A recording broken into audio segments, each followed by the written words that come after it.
going to change the font. I'm going to use the drop down menu here in the control panel to pick any of the fonts that are currently available on my system. That's fonts. If I want to select fonts from my Creative Cloud account, I can use Find More.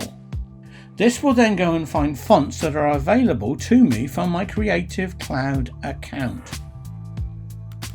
I'm just going to click back on fonts. I'm going to pick one of these fonts here. I'm going to pick this one, Utopia Standard Black Headline. I can change the font size using my drop down menu here. So let's say we'll make this quite large. I'll make it 36 point. And just to improve how the type behaves with the actual path that it's sitting on, I'm going to my type drop down menu, type on a path options. This opens up a dialog box which allows me to make changes to how the text relates to the path itself.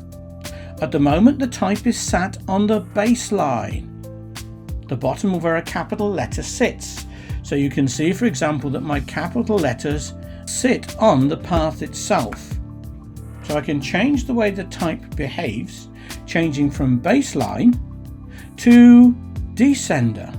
I'm going to click preview to see the difference, and it just pushes the text away from the path itself. I'm going to click OK. Now my artwork is getting very tight to the edge of my artboard. I'm just going to change my view size. I'm going to use Command or Control 0, and you'll see that my graphics are at the top left hand corner of my artwork. To make it a little bit more easier to work with, I'm going to move the position of everything. I'm going to unlock everything, select everything, and just drag it towards the middle of my artboard. I can then lock the elements again that I don't want to work with.